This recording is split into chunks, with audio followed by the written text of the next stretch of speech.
And we have derived the work energy theorem that if you apply a force on an object, then there will be a change in the energy of the object. This energy is called the kinetic energy, because we can always express the work in terms of the change in the final and initial kinetic energy. And we have defined what the kinetic energy is, 1/2 mv squared. If an object moves with a velocity v, then the square of the velocity times its mass and divided by 2 is the kinetic energy. This chapter this week will continue with the energy concept. Especially I will concentrate on the conservation of energy. And last time, remember, I also defined another kind of energy, which is totally depends on the position of the object, and this energy is potential energy. An example is an object at a certain height has a gravitational potential energy, and this is given by m times g times height of the object from certain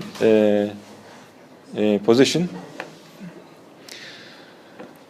And as I said, this potential energy is connected to force. And this force is the gravitational force, m times g, the weight. And that's because of this weight, or the gravitational attraction by the Earth, we have this potential energy. If there is no force field, then there is no potential energy. So we can always associate all potential energies with some kind of force. And today I will start with this new kind of potential energy provided by springs. But before that, and probably you have seen springs around you in your daily life, and it's always some mechanical vehicles, devices, etc. Even your pencil has spring, right? You push the top, and there's a spring in it. So, what's special about the spring is when you have a spring, it has a relaxed length. Okay, relaxed length means there is no stretching or elongation or extension of the spring. But if you want to press it, compress the spring, you will feel a force on you, right? Or if you do the reverse, if you extend it, right? If you pull it, then again you will feel an opposite force on your hand, right? And this force, if you think, this force is always towards the spring's original position, where in the original, when you leave the spring as the relaxed position, it has a zero extension or zero compression. So this position is called the relaxed position of the spring. But if you pull it, you will feel a force toward the relaxed position. Again, if you push it, if you compress it, the same force will be in the opposite direction, again towards the original length of the spring. Okay, this force is called spring force, and this force is proportional to the pull or push length. If you push more, you will feel more force on you. If you pull more as a length, so we say this force is proportional to x, the difference between the relaxed length of the spring and the extended or compressed length, and this is usually written as the force is equal to k, some constant, times x. So this kind of force we call the spring force, and this relation between the force and the distance that you pull or push is Hooke's law. Okay, this is called Hooke's law. If you extend some object, when you have a force on it, when you extend or push, and if this dependence is linear on the distance, then this law is called Hooke's law. So in this picture example, you have a block. It is attached to one end of the spring, and the relaxed length is called L. And if you pull it a certain distance x, then there will be a force on the block. Okay, and this force is applied by the spring. Okay, spring pull it back, and it pull to the original length, to the original position. If you pull twice, then the force will be twice. This is because the force and the distance is proportional to each other. It is linearly proportional to each other. And if you do the reverse, if you push the block towards the spring, that this push is in the reverse direction, in the negative x direction, the spring will push on you back. Okay? And the force this time will be in the positive x direction. Remember, in the previous case, the force is in the negative x direction. So the force is always tries to restore the position of the object in its original position. Okay, this kind of force is also called the restoring force. So restoring force, the spring force is an example of restoring force. And we always show this force as F is equal to minus k times x. Why there is a minus sign in here? Because the distance that you change the position of the spring is exactly opposite to the applied force, to the spring force. Okay, there is always, if you push, it will back, and if you pull it, it will pull again to the back. So the spring force as a vector,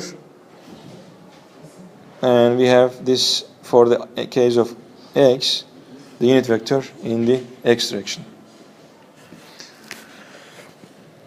Okay, this k has a special name. It's a constant, and it depends on the stiffness of the spring. Stiffness means sertlik. If you have a very stiff spring, this k will be large, because when you pull or push it, you will feel more force on you. That means k for that spring is large. It's the spring constant, and it's always a positive quantity. And its unit is in terms of Newton and meter. Newton divided by meter, its unit. The spring constant has a unit, and it is Newton divided by meters. So, if you think this example that you have a block, I think you can see it easily. Yeah, the block, you press the spring, you push the block on the spring, and imagine there is no any frictional force between the block and the surface. At this push position, if you release, okay, the spring will move the block in the opposite direction that you compress it. And at the end, the block will reach a certain velocity, right? So the block reached a certain velocity. Initially, it was at 0 velocity. That means there is a work done on the block by the spring force, right? The spring force does a work on the block. It pushes for a while until it reaches its equilibrium length, its original length. So we can say then there is some kind of potential energy stored in the spring. Okay? Just like we have a force applied by the spring, if you compress it, has a potential energy. And it depends on the square of the distance you compress it or you pull it, extend it. So this potential energy is called spring potential energy, and it is given by this formula 1/2 k x squared. Okay?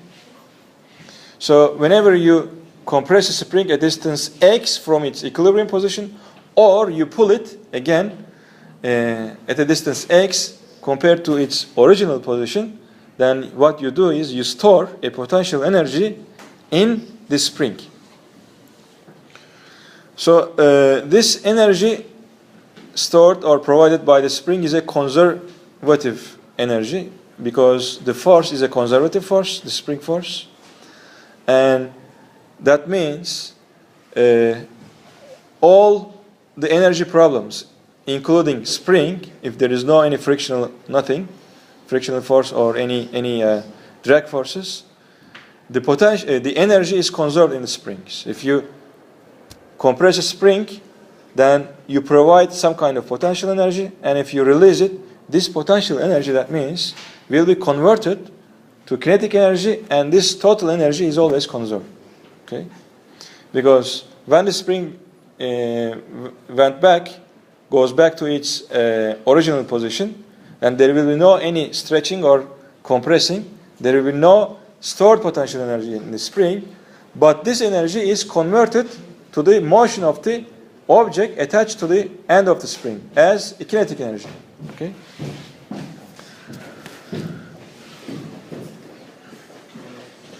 So in this example, that initially we have a relaxed spring that we call x is equal to 0, and we move an object on the direction that compresses the spring a distance x.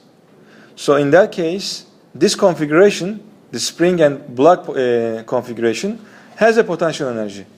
If there is no motion, okay, in this position, there is no motion, the block is at rest, the spring is at rest, but the spring is compressed a distance x. So total energy of the system, we have no motion, there is no kinetic energy is equal to 0, but the potential energy is 1/2 kx squared, because we compress the spring. When you released from this configuration, this position, the spring will move the block by the help of the spring force, and when the spring comes to its relaxed position, x is equal to 0, there will be no any force on the object, but until it reaches that position, the object will have gained some velocity, and the energy stored initially in the spring, which is 1/2 k squared, will be converted to the kinetic energy of the object. And this time, by measuring the velocity of the object, you can measure its kinetic energy, 1/2 mv squared, and just by calculating this, you can find the initial stored energy in the spring. And if you also know the x, from this information you can find k, the spring constant. So all our problems will be, from now on, finding the k, the spring constant, or finding the final velocity of an object which is initially compressed by a spring or pulled by a spring. So these kind of problems we'll consider. As I said, the spring force is a conservative force, and we show the work done by conservative forces as W in subscript C.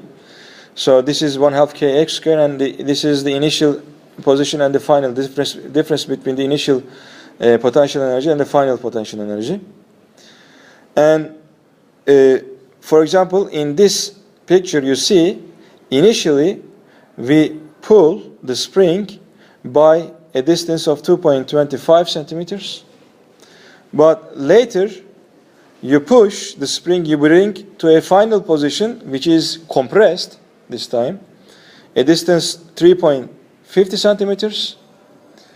The difference between these, the potential energies between these configurations, is the work you provided by your hand. Okay? What you do is you calculate the final potential energy by just multiplying the 3.5 squared with 1/2 k. This is the final potential energy of the spring, and take the difference, subtract this 2.25 centimeters squared 1/2 k from the initial potential energy. This difference will be the work you provided by your hand. Okay? Okay, so let's do an example. A block initially which has a velocity v0 comes towards the spring, and it collides with one end of the spring. After this, it is motion, it compresses the spring to a final position. But since during the compression, there will be a spring force on the block, eventually the block will come to a rest. Because initially it has a velocity toward left, but when it compresses, the spring force will be toward right. So once all the initial kinetic energy is consumed or converted to spring potential energy, the block will stop. Okay? And it says the block compresses the spring a distance of 4.6 centimeters. But it gives here the position of the spring with respect to its relaxed position. It will be minus, but it doesn't make any difference because you will take the square of this, minus or plus. The square is always plus. So at this position, in the second position, when the spring is completely compressed, the potential energy can be calculated. The potential energy, or let's write down the total energy of this system and as the sum of the kinetic and potential energies. So initially we have the total mechanical energy, Ki, plus the potential energy of the object. Since there is no height, nothing else, when the block moves, there is nothing like any height or a kind of potential energy. The potential energy initially is 0. Okay? Ui means initial potential energy. It is 0. But initially we have kinetic energy, 1/2 Vi square. And this will be equal to the final total energy of the system. The final total energy, since the block comes to a rest, we will have a 0 kinetic energy. But we have some kind of potential energy in the final position. This is the spring potential energy. And the distance is 1/2 kd square, the distance of the compression. So when you equate these two expressions, since d is given in the problem as 4.6 centimeters, and k is given as 955 Newton per meter, you can easily solve for Vi. And Vi will be in square root kd square divided by the mass of the block. So at the end you find, just by using the numbers, 1.09 meter per second. It was the initial energy. So you can find, by the conservation of energy, initial velocity of the object. Next example is a leaf from the top of a tree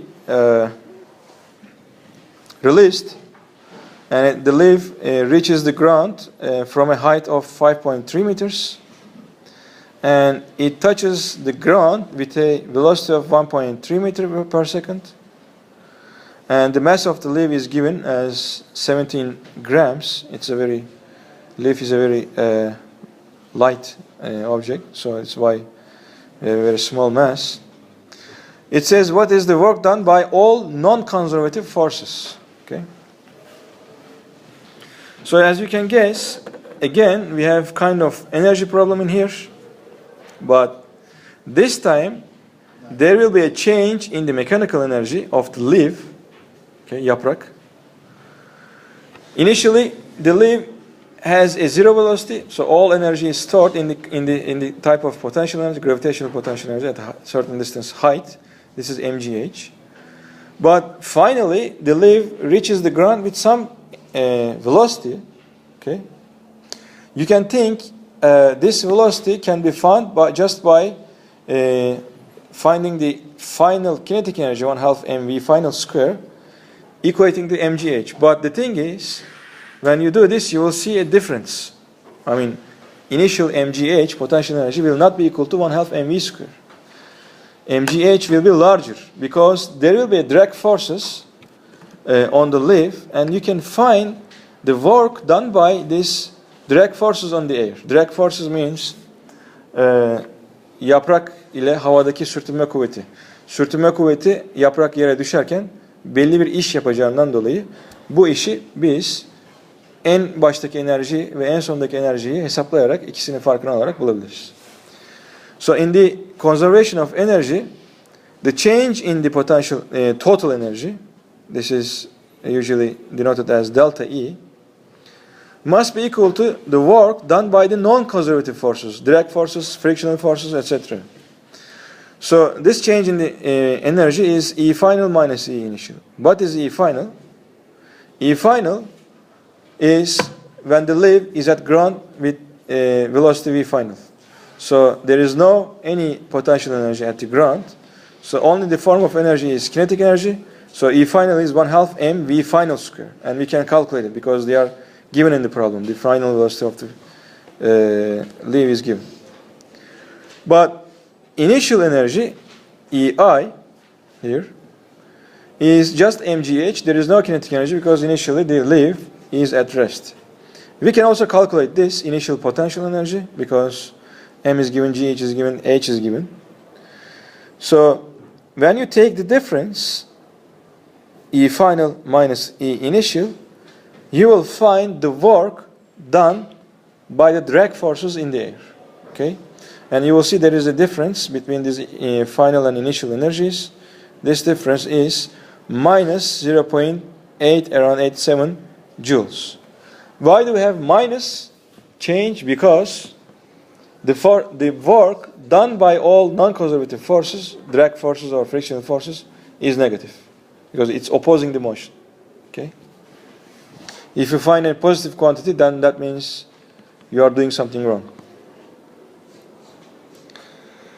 So if there are no, as I said, there are no any frictional forces, no any non-conservative forces, this equality, the change in the total energy, must be equal to 0. Okay? But if there are frictional forces or air drag forces, then this change in the energy is equal to work done by the non-conservative forces. This is most general expression for the conservation of energy. Okay? And we will always use this expression.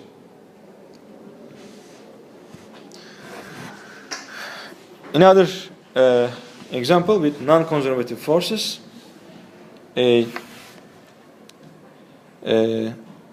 skier is going down in a hill with the ski and starts from the rest, but its position is at a height of 20 meters from the ground, it is given. At the bottom, there is some kind of friction, okay? You imagine initially, first of all, since between the skis and the surface of the snow, very low friction, you can ignore this kind of friction, okay? But when it reaches the ground, there is less snow on the ground, so there will be higher friction. So when it reaches bottom, it goes a distance d and it stops. That's because the friction between the surface of the ski and the ground. And so you can imagine between A and B there is no friction, but between B and C there is friction.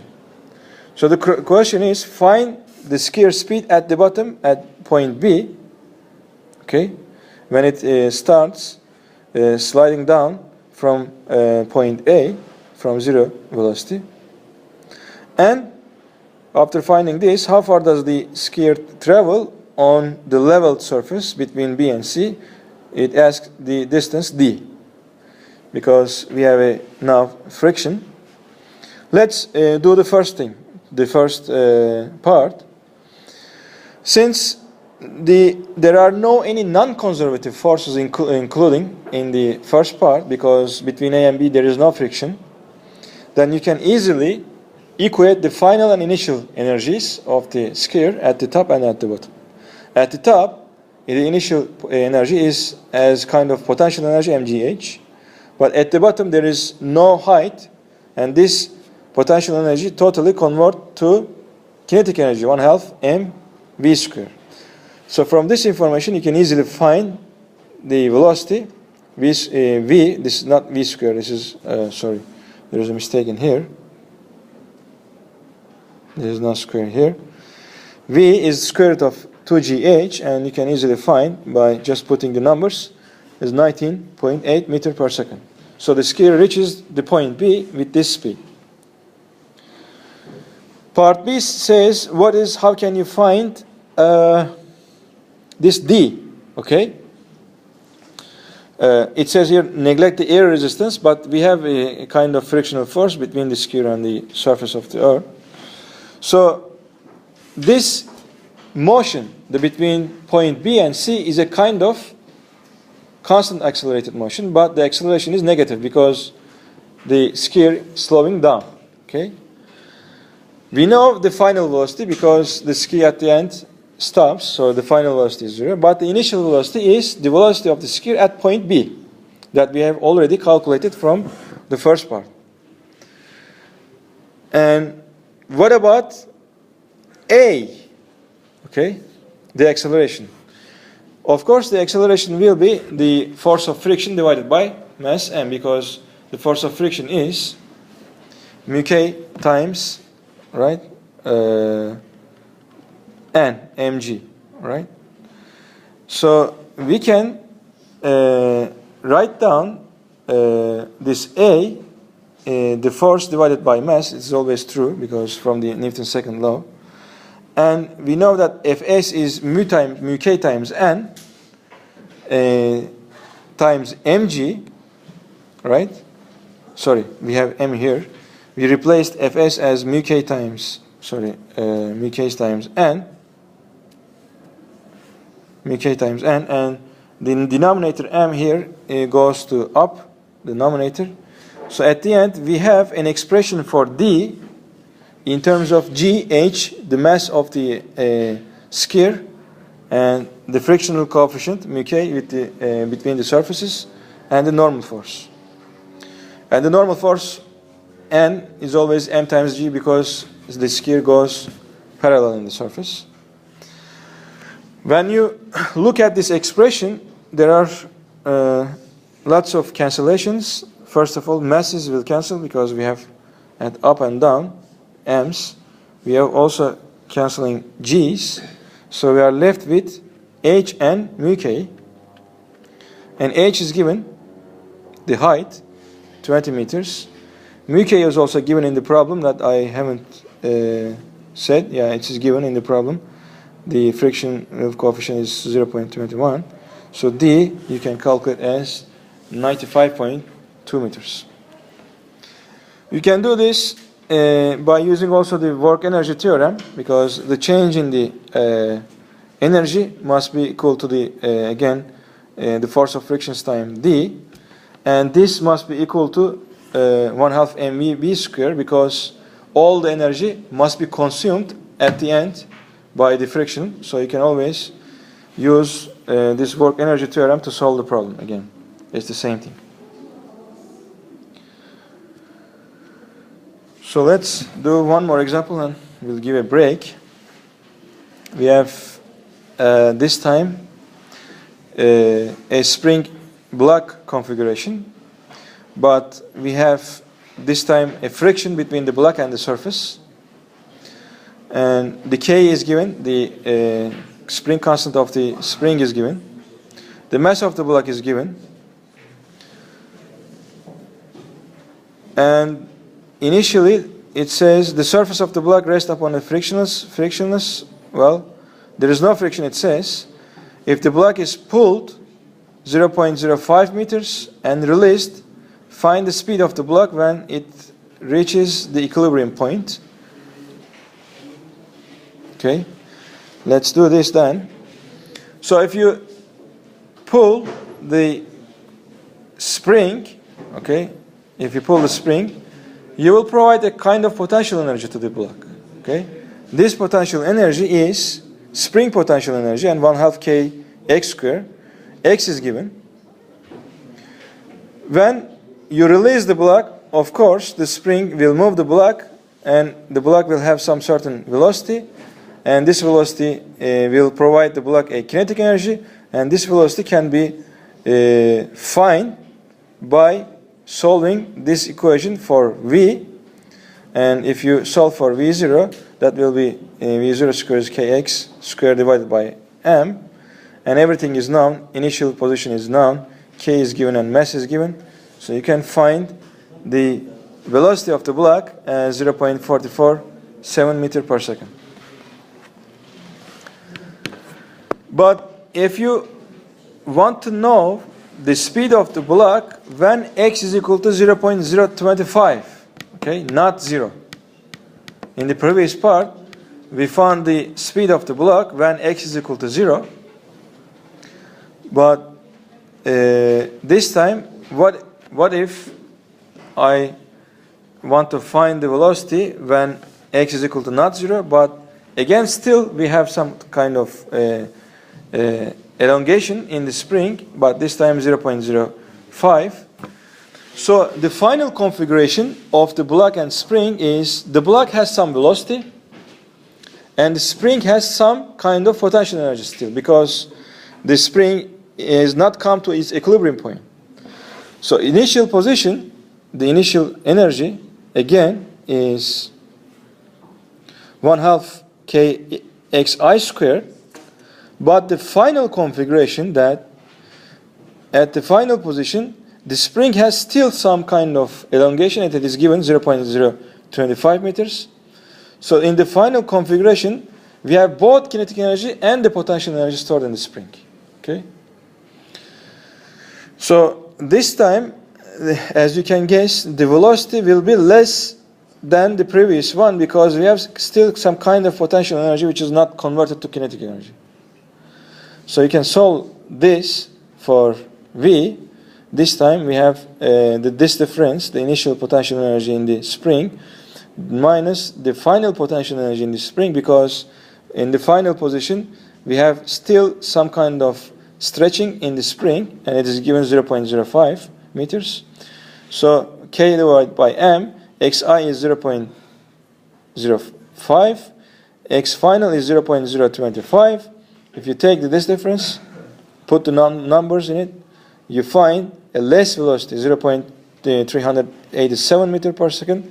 It is less than the previous case, because in the second case, we still have some kind of potential energy stored in the spring. Not all this potential energy in the spring is converted to the kinetic energy, but in the final configuration, we still have some kind of potential energy stored in the spring.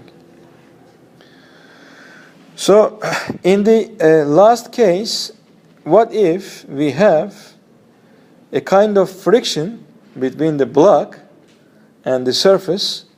If there is a friction and the coefficient of friction is given as 0.115, what will be the final energy? If you think part A, you will repeat part A. What will be the final energy if there is a friction? So we will find this final velocity by this time using the work energy theorem. But initially, in the first part, we have used E final, total energy of the block, minus E initial, the total energy of the block, is equal to 0. It was 0 in the first case. But in the second case, since we have a frictional force, this difference in the energy must be equal to the work done by the friction. So we have a modified equation this time. This is not 0, but here we have to put the work done by the friction, and it is always minus the frictional force times x final. Okay, so x initial, sorry, and this is 0.05. This will be equal to change in the energy of the block. Initially it has a energy of 1/2 mv square, because it has a motion, and finally the spring is compressed. It is 1/2 k I square, and k here xi is 0.05. So we have to solve this equation, but before solving this equation explicitly, we have to write down the force of friction explicitly, and this is mu k times mg. Now you have everything you should know to solve this for V. We know m Okay, we know G and we know mu K, the coefficient of friction, and we know K.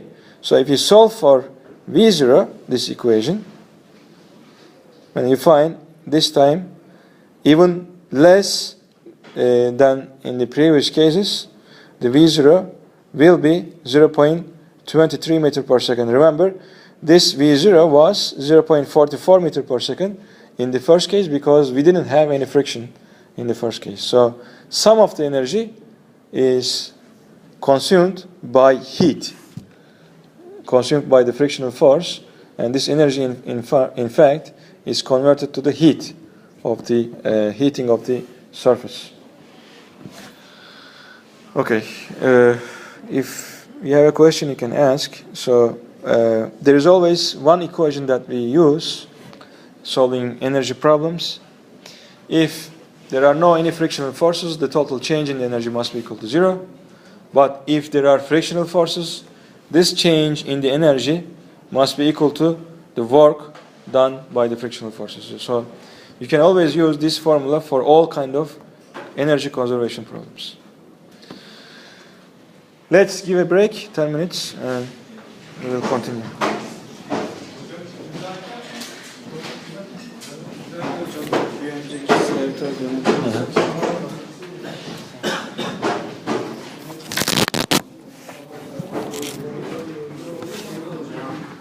Evet. Hocam şu B şıkkındaki ben şu formülü anlayamadım. Nereden çıkardığımızı. Şimdi burada şuradaki kısmı ile ilgileniyoruz sadece. BC arasında. Tamam. Burada bir hızla geliyor. Evet. Tamam mı? Ondan sonra C'de duruyor. Bu D ne kadardır? Biz ilk önce bunu hızlar ve ivme cinsinden yazabiliriz. Değil mi? Biliyoruz ki son hız karesi eşittir ilk hızın karesi artı 2 çarpı ivme çarpı ne kadar mesafe gidiyorsa bunu zaten birinci şeyden biliyoruz. İkinci chapter'da. Burada D'yi çekebiliriz. D'de VB kare bölü 2A. Burada eksi olmasının sebebi A ivme de eksi olacak. Zaten ikisi de eksi olduğu zaman D pozitif olur. Şimdi VB'yi biliyoruz. 2GH. Ne? VB'nin karesi daha doğrusu. Bir şuradan hesapladık. A ise, ivme ise sadece sürtünme kuvveti olduğu için kayakçının üzerinde o sürtünme kuvveti bölü kayakçının kütlesi M. Sürtünme kuvveti de mü K çarpı N. N de normal kuvvet. Sürtünme kuvveti ters yönde olduğu için. Aynen. Şu eksiyle götürecek zaten. Burada kalmış ama bu artı olacak. Şu artı olacak. Dolayısıyla aşağıda Fs yerine mü K M yazdık. İkiler gitti. Ondan sonra M'yi de yukarı çıkardık. G çarpı H çarpı M aşağıda mü K. Özetleriz kendimizi ya. Evet. Ben şey soracaktım, bu sınav kağıtlarıyla ilgili. Hocam sınıftan bayağı geçişten bakımdan beri verdiğim cevaplar ama ben 20 almışım, biraz daha yüksek bekliyorum da. Cevapları verdim. Yani var mı orada şey yaptığın? Ben şuna doğru vermiştim. Daha yüksek olması gerekiyor. Ama tabii ki sınav üzerinde bayağı sürekli senin ben yanlış hatırlıyorum. Dinçer miydi? Dinçer miydi ismi? Çağatay, Halil Çağatay. Bana e-mail at. Tamam mı? Kağıdını ben bakayım. Kontrol edeyim cevapları. Belki ön tarafa yanlış yazmış olabilirim. Ya da dediğim gibi belki yanlış hatırlıyorum. Çünkü bayağı bak bu soru tanıdık geliyor. Ama ön tarafa yanlış işaretlediysem benim yapacağım bir şey yok. Tabii canım, orada bir şey demiyorum yani. Ben onu kontrol ederim. Maddi hata varsa, bir şey yoksa. Mail attığımız durumda da kontrol edeceksin. Evet. Mail atabilirsin. Ben size göstermem ama kendim kontrol ederim. Yani hata varsa buluruz. Yoksa illa ben doğru yaptım falan mutlaka görmek istiyorsan ben dilekçe yaz. Ben gösteririm ki. Hocam,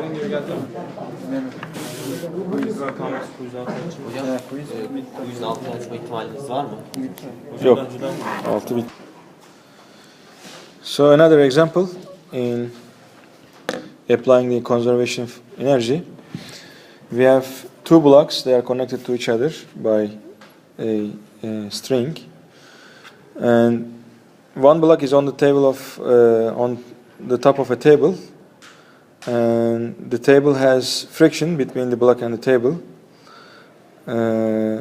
What is given is the masses of the blocks are given, and the system is released from rest, and the second block M2 travels a distance d to reach the ground. Okay, and this d is given also.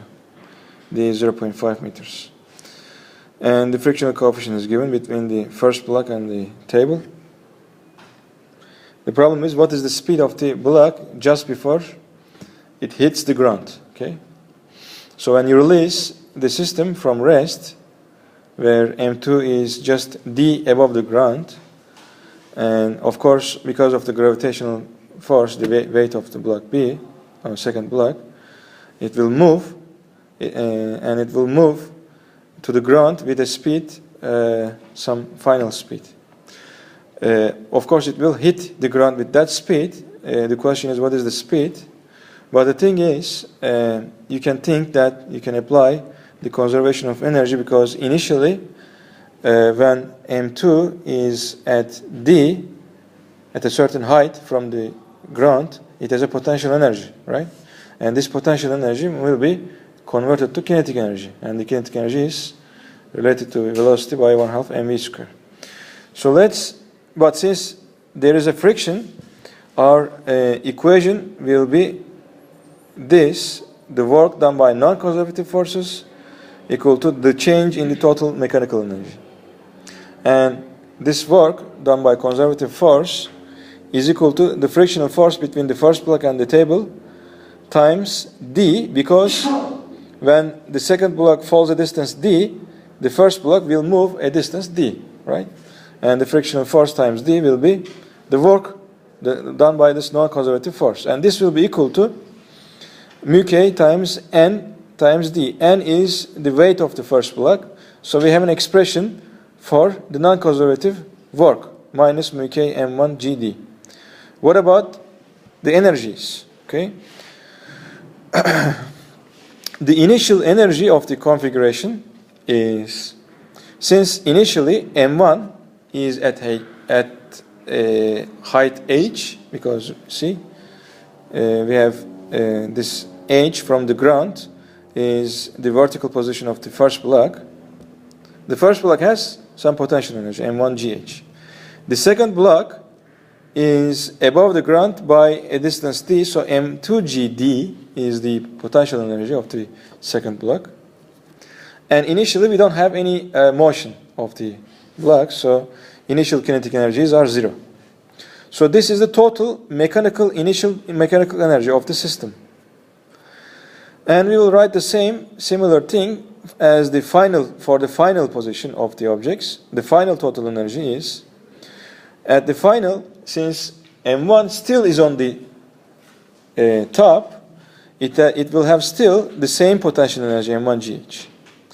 But the second block will reach the ground, and the ground has 0 height, so 0 potential energy, 0.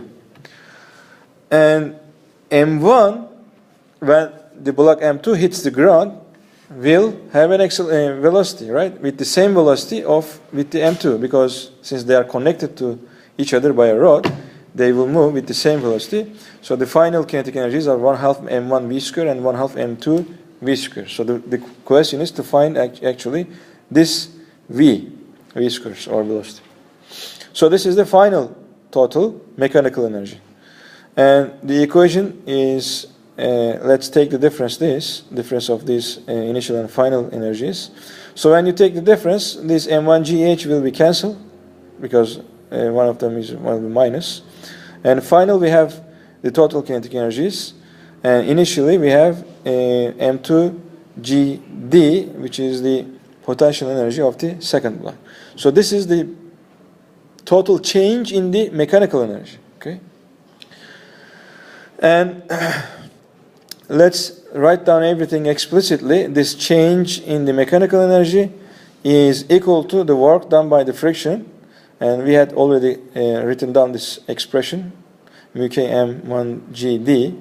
So you can solve all the expressions for v. If you take v square parenthesis or v, then v can be expressed in terms of gd, m1, m2, and mu k like this. So if you put all the numbers, that M2 is given, M1 is given, mu k is given in the problem, you find the V as 1.30 meter per second. It is the velocity or speed of two objects when M2 hits the ground. So you can observe that if there were no friction, then in this expression for V, mu k would be 0. We would have a larger value in the numerator, and you would have a larger velocity if you had no any friction. But since you have a friction, this term will stay as a minus sign. It will decreasing the numerator of this equation, so it will give you a less speed or velocity. Okay, I think everything is clear, and if you have any question, you can stop me.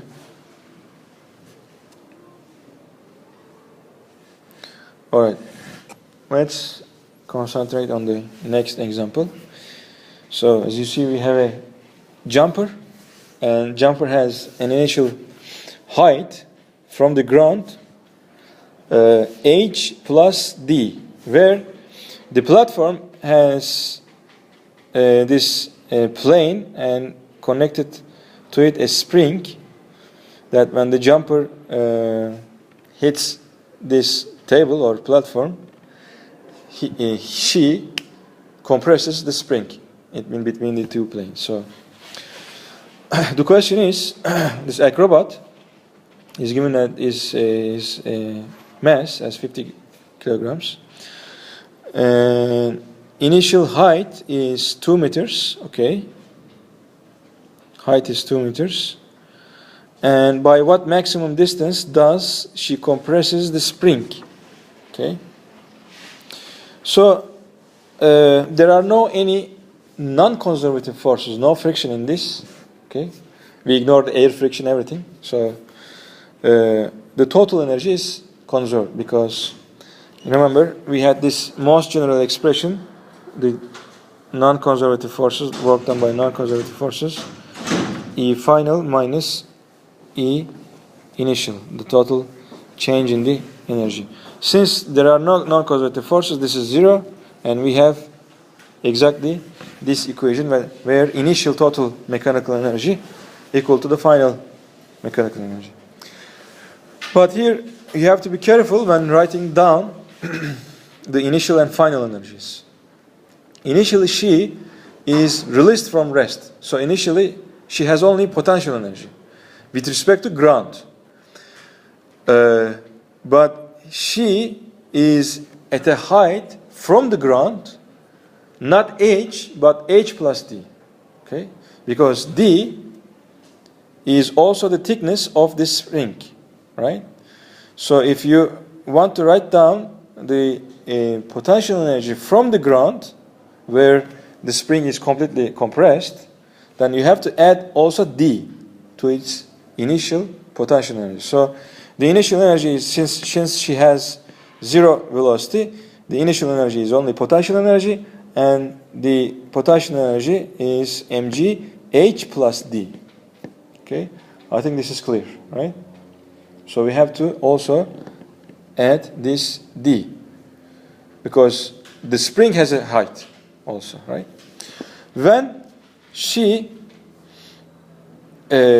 compresses, she falls onto the platform, and the platform compresses the spring all the way down to 0.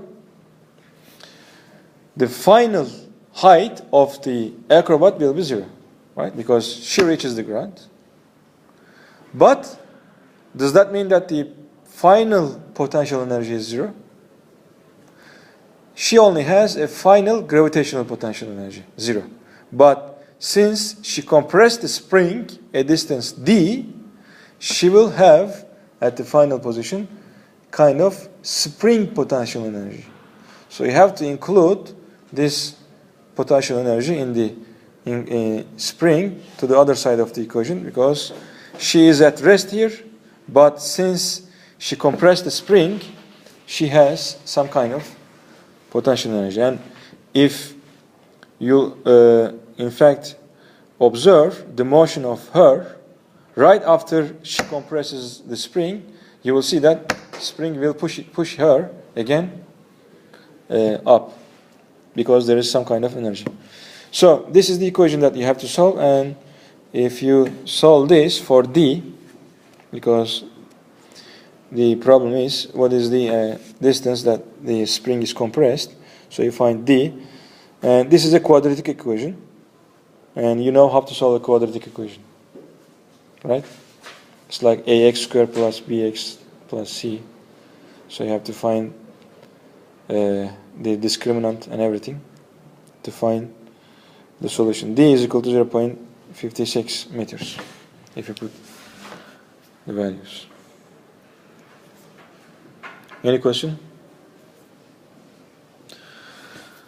The next is very famous problem, and it is asked always in all kind of energy conservation lectures.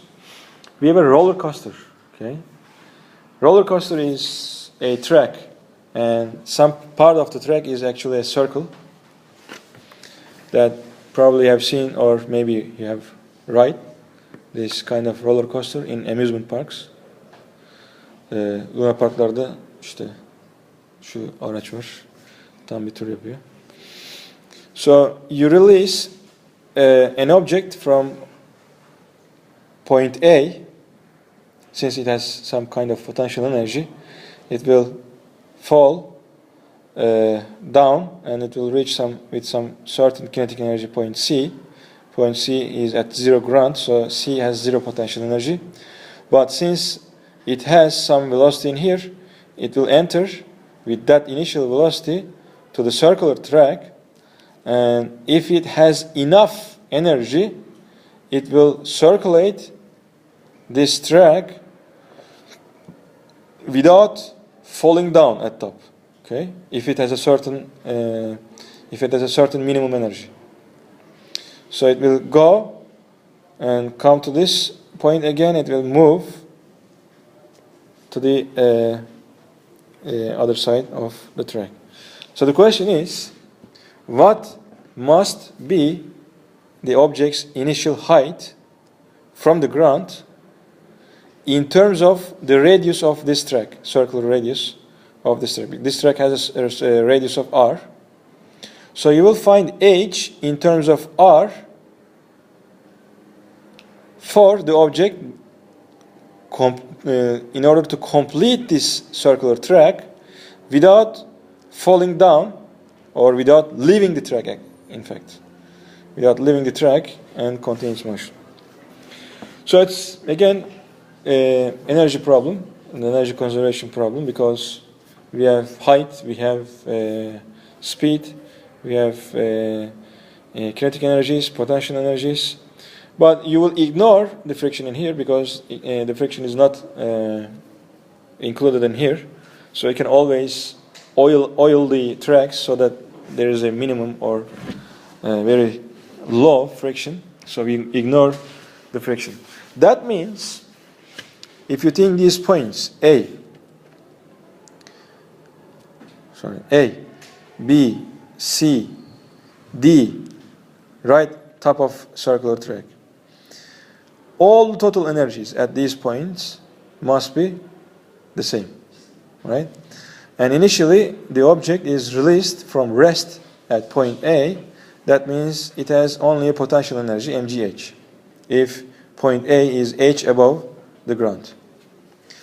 So the total energy is mgh. And at point B, it has some velocity, vb, right? And the total energy at point B is the potential energy, mu b, ub plus kb. And this will be equal to the total energy at point C. The energy at point C is uc, well, the potential energy is 0, and we will see. And we have a kinetic energy kc. And again, this will be equal to the total energy at point D. At point D, if the object will pass from point D without leaving the track, it must have a non-zero velocity, right? If it reaches here with a zero velocity, it will fall down. Anyway, we will find it. But let's first try to focus on what must this minimum velocity at point D in order not to fall down. Okay?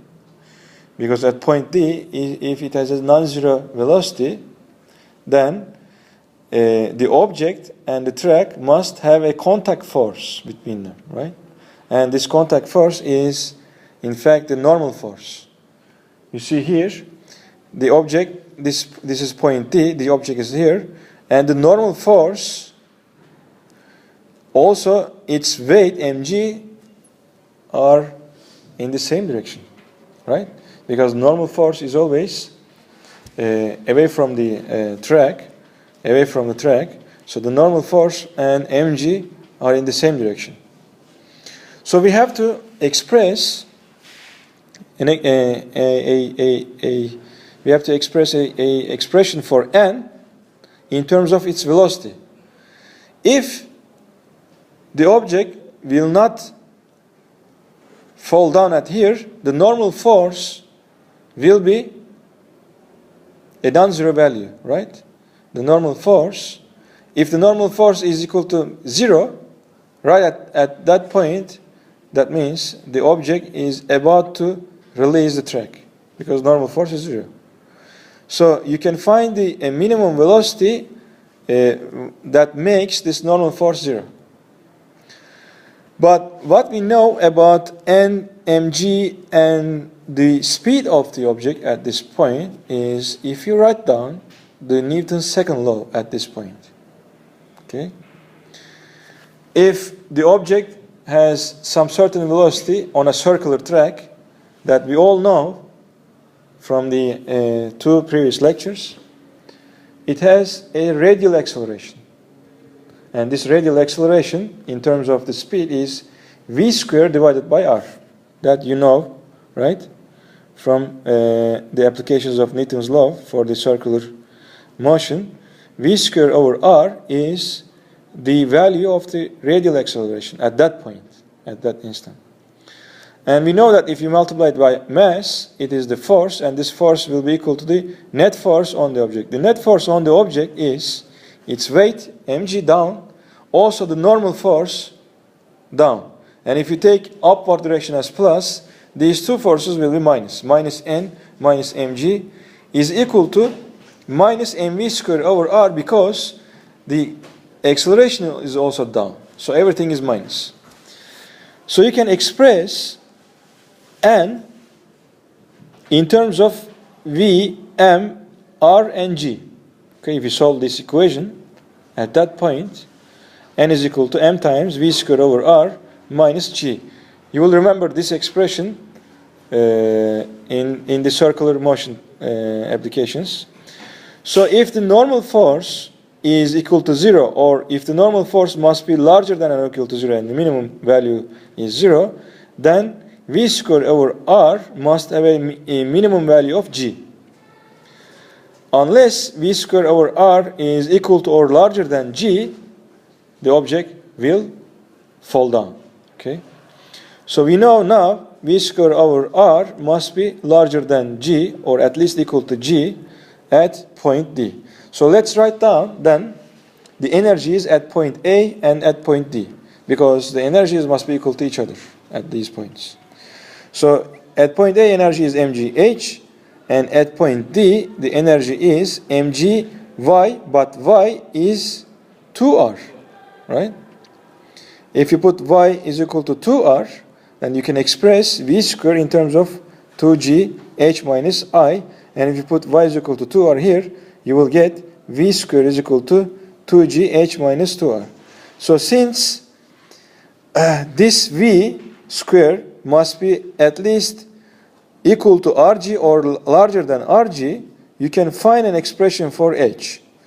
If you multiply everything in here with h, and if you leave h alone in the left hand side, you will see on the right hand side you have some terms, g's cancel each other. 5 divided by 2 times r. So the initial height of the object at point H must be larger than 2.5 times r, so that the object will pass through D without falling. Bunu ilk başta şöyle düşünebilirsiniz.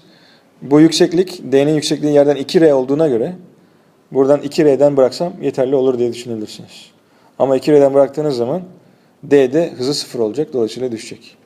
2R'den biraz daha yüksek olması lazım ki oradan düşmeden geçebilsin. Gördüğünüz gibi 2,5R.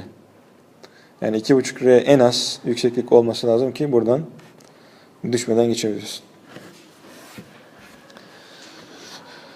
Okay.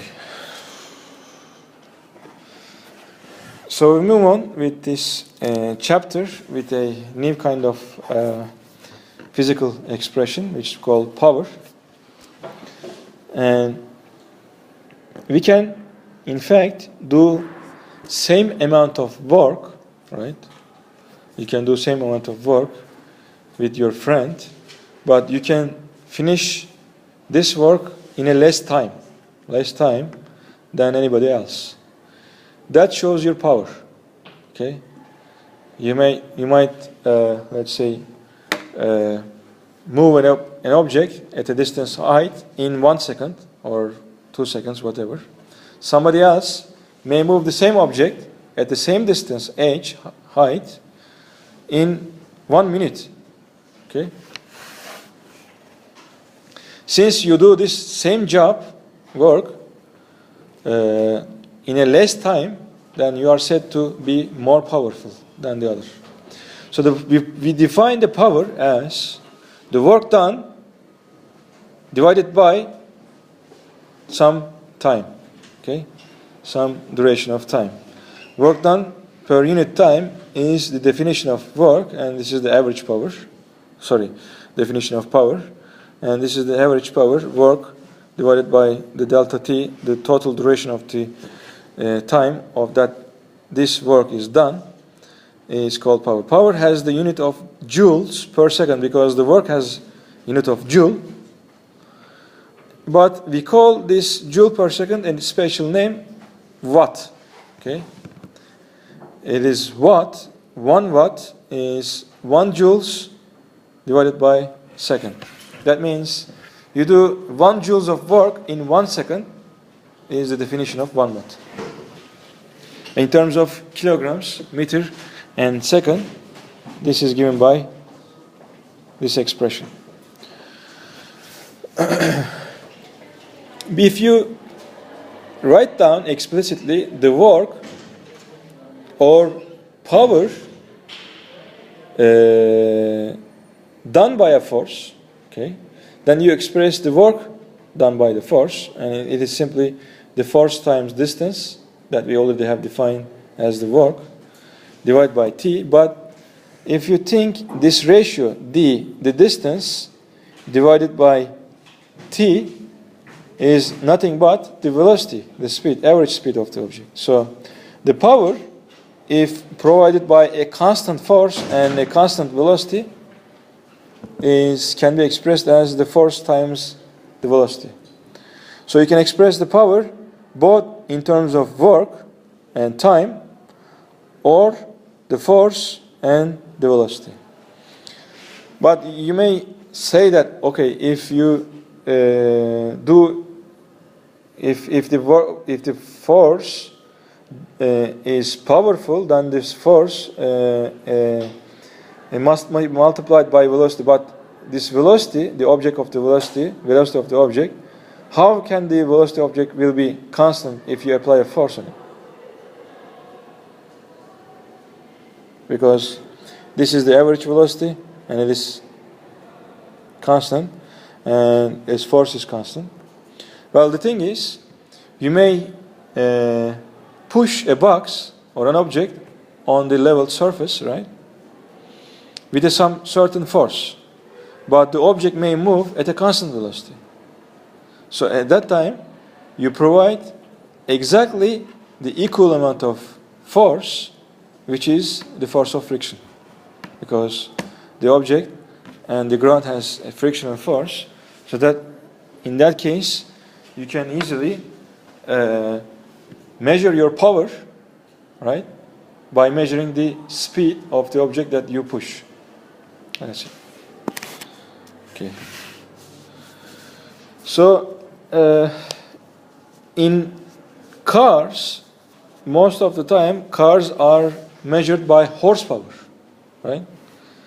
For example, a typical car is like having 80 horsepower. 80 mi? 80 100. Hatta bazen işte çok küçükse araba 40-50 falan değil mi? En fazla 50. Arabası olan var mı? Kaç beygir gücünde? 90 beygir gücünde. 80-90. İşte BMW falan herhalde 100-110 mu? BMW'nin işte tabii. 3.25 yaklaşık 100-110 falan. Modeline göre değişir. Bir de hacmine göre. So we usually measure the power of cars by horsepower, and horsepower is a special measure of power. 746 watt of power is equal to 1 horsepower.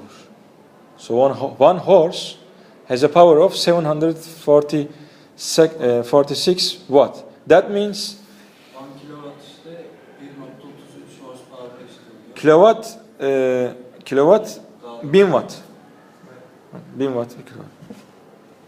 A horse can pull or can do a work of 746 joules in 1 second. An average horse, a horse. Okay. Sometimes you see kilowatt hours, okay, kWh. This is not a unit of power, okay, because you multiply power by time. So if you multiply power by time, this is energy. So in electric bills, you see kilowatt hour. This is not power, but it's just energy that you have consumed. An example, an elevator engine. It has a motor, of course. It pulls the people in the elevator with some force, of course, force of tension in the string that pulls. So in this example, we have a mass of the elevator is given 1 tons, 1,000 kilogram. Its load is 800 kilograms. Of course, there are frictions against this pulling up the elevator, and the frictional force is given as 4,000 newtons. So that means the motor engine is doing work against this friction. What is the minimum power in kilowatts and in horsepower if the elevator goes up at a constant velocity of 3 meters per second? Of course, the elevator goes with constant velocities. And this you can calculate from the force times velocity. But what is force in this case? Since the motor pulls the elevator by a string, the force will be the tension in the string. And this tension in the string will be calculated by Newton's second law. Since all system, elevator and the load is moving at a constant velocity, they have a zero acceleration. That means the total force on the elevator must be equal to zero. Well, the total force is the tension in the string up, mg, and F, the friction force, down.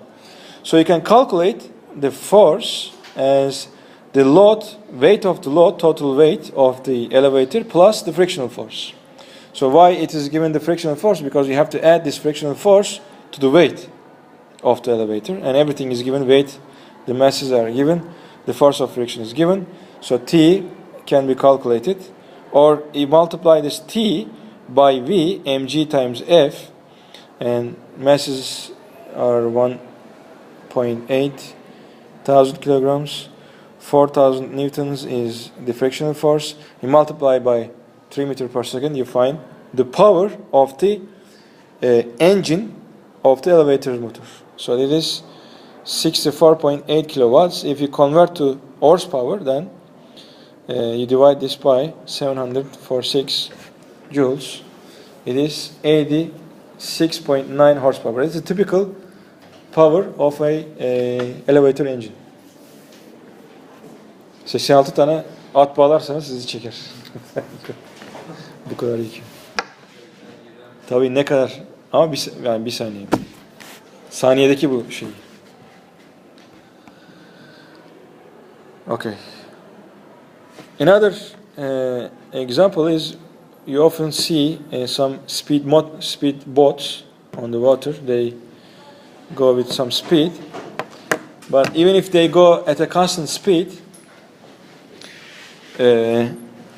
their engine must provide some kind of force against the friction between the boat and the water. So there is always a friction between the water and water.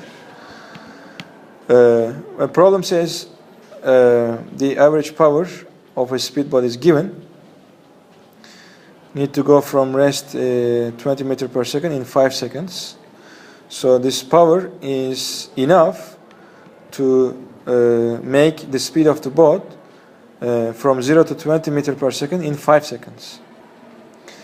And well, of course, the speed, this motion is resisted by the drag force of the water, and it is given as 500 newtons. And the question is, find the expression for the instantaneous power in terms of the drag force, the mass, and acceleration. So for this, we will use again the work energy theorem, and the work energy theorem is the work provided must be equal to the change in the kinetic energy, because the boat goes from 0 to some final kinetic energy. So the total net work done on the boat can be calculated, because the speed is 20 meters per second and the masses are given. Total work needed to make this speed, to reach this speed, is 2 times 10 to 5 joules. Well, this total work is the work done by the engine, right? And the work done by the drag force on the water. And of course, the work done by the drag force is negative, because it's against the motion of the boat.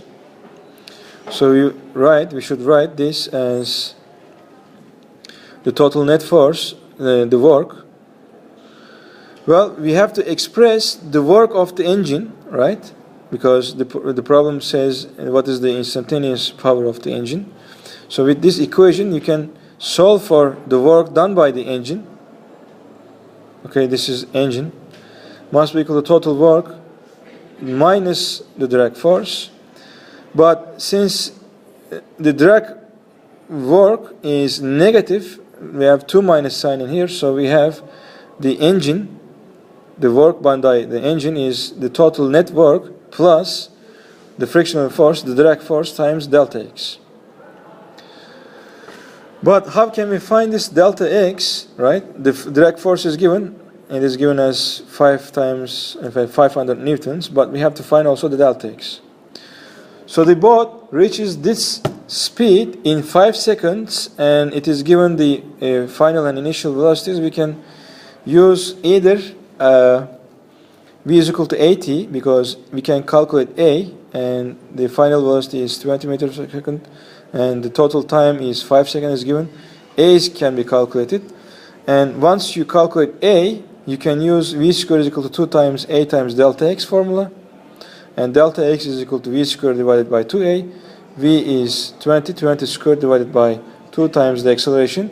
The x, the distance that the boat reaches that speed, 20 meters per second, is 50 meters. And you can use then this distance in here, okay? Multiply this by the drag force to calculate the work done by the drag force. So you put everything in the first equation. We know the total net work done from the first part, 2 times time 10 to the 5. And the drag force time delta x, we can calculate everything as the work done by the engine is 2.25 times 10 to 5 joules. And the rest is easy. The power is just this work done by the engine of the motor divided by 5 seconds, because delta T is given. So once you do this, you will find 4.5 times 10 to 4 watt. Okay, this W is not work, this is watt. And you can convert to horsepower, and horsepower is 60, about 60 horse of the speedboat. Well, the drag forces or the frictional forces on the water is always less than the force of friction on the road. Okay, so it is always enough, the horsepower of speed boats usually is less than the horsepower of a car, usually. Okay. Because of the friction. On the water, the friction is less than on the road. Okay.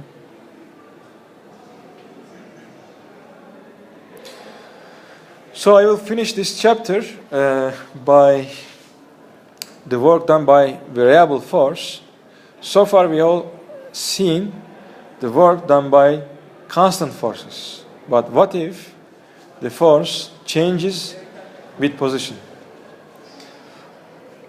So imagine there is this force diagram, the force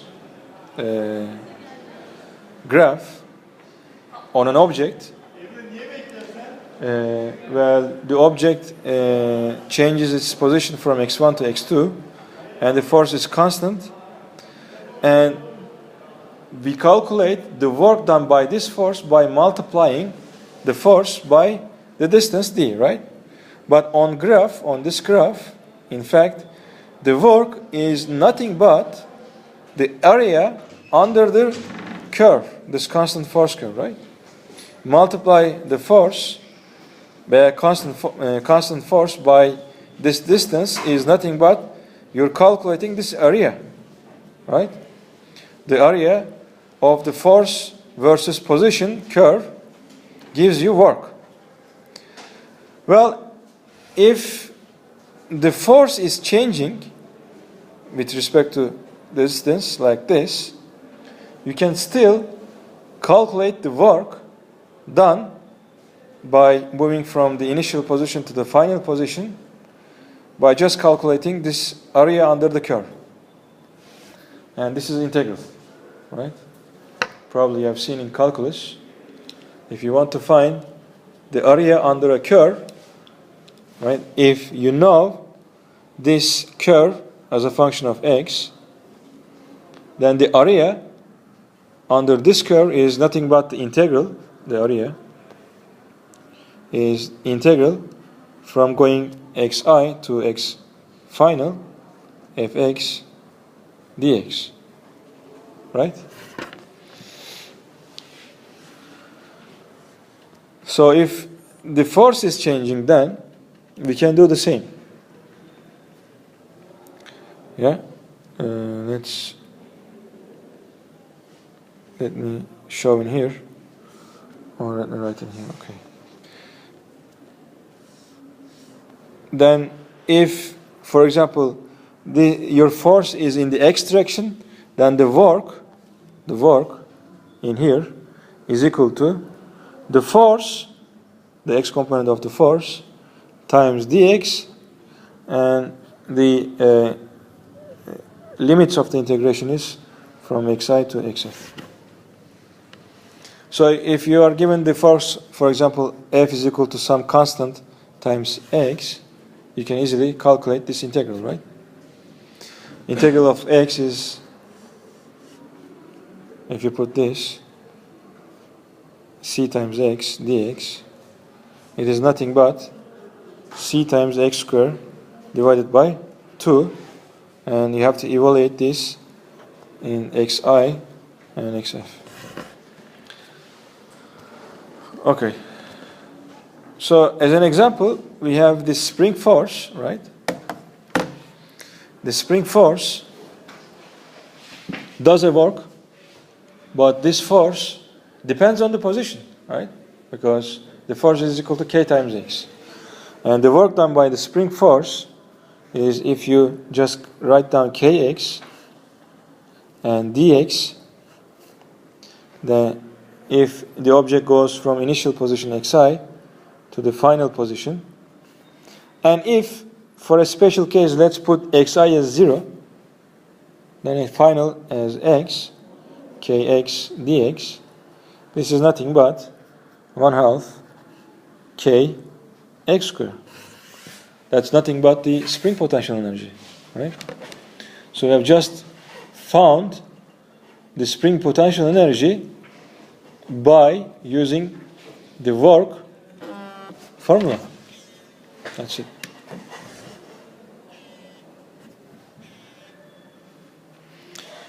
Okay, so this is one example, a nice example on spring. Well, if you want to plot the applied force on the motion of an object which is attached to a spring, since F is equal to K times X, it will be this constant straight line. This is Kx. And if somehow you obtain this curve, the straight line, you can always calculate the slope of this curve to find K, right? The slope of this curve is nothing but K, the spring constant. Let's do an example, okay? We have a force versus X diagram, which is applied to an object. And the object in part A moves from X is equal to 0 to 5 meters.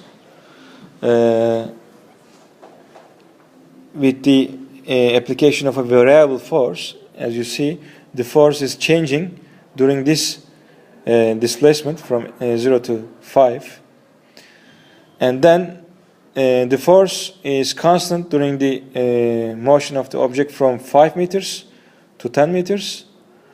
And the force is decreasing, again it's changing, when the object goes from 10 to 50 meters. Let's calculate in part A the work done by this force from 0 to 5. So it is just the area of this triangle, right? This is the right triangle, and the area of this triangle is nothing but, it's 1/2 times 3 newtons. 3 newtons is the maximum force applied on the object, times the distance 5 meters. It is 7.5 joules. Okay, and from 5 to 10, it is just a rectangle. 5 is the one side of the rectangle, and 3 is the other side. It is 15 joules during between 5 and 10 meters. And the last case, when the object moves from 10 to 15 meters, the work done is again 7.5 joules. So the total work done by this force, the variable force on the object, is you add all the forces, all the works done, or you calculate this area in total. Okay, it is 30 joules. So once you provided the force X diagram or a force X curves, graphs, you can easily calculate the work, as long as these curves are straight lines. Okay. Another example, the force expression is given as a function of X. Okay, the force as a vector, 2x times I is the unit vector you know in the x direction, and 3 newtons times j. The only x component of the force is changing. Well, anyway, if there is a functional dependence of f, then you have to do the integration. And the final and initial positions are given. The final position is minus 4 meters in x and minus 3 meters in j in y. And initial position is 2 meters in x and 3 meters in y. So to find the work from going Ri to Rf, you have to calculate this integral. Okay, this integral has the integrand the force dot product with dr. This dr is infinitesimal distance, and it is a vector, and its components as dx times I plus dy times j. Okay? When you do this multiplication, f dot dr, dr is a vector. Its x component is dx, and f is a vector. Its x component is 2x. So the first multiplication is 2x dx, and integration variable is x. And the second components are y components. You multiply the y component of f, which is 3, with the y component of dr, which is dy. You get 3 times dy. You take the integral. But the integration limits for x must be from 2 to minus 4, because the x component of initial position is 2, and the x component of the final position is minus 4. For the y, you just take the y component of the initial position as 3, and the y component of the final position, it is minus 3. Okay? So you take these simple integrals. The first integral is just x squared, and the second integral is 3y. There's a mistake in here. This is not 3x, but 3y. Okay? And apply the limits, and you find the total work done by this force. It is a variable force as minus 6 joules.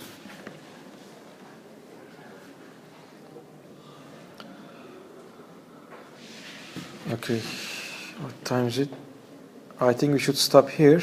We have one small part left in the energy concept, and I will continue next week. Okay. Today, I think the lab group C1 has experiment on 3 o'clock.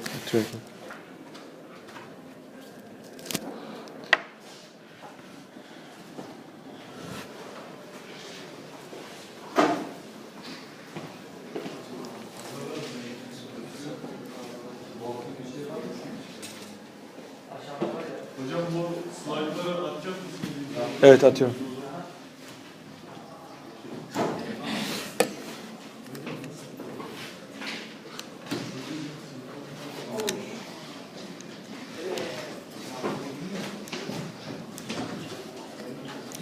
Adnan hocam, buyur hocam. Aha.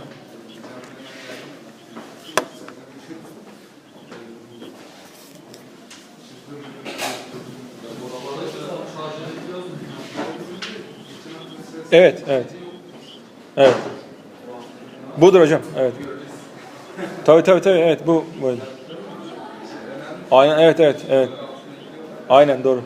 Doğru hocam. Evet, doğrudur. Tamam hocam, görüşürüz sonra.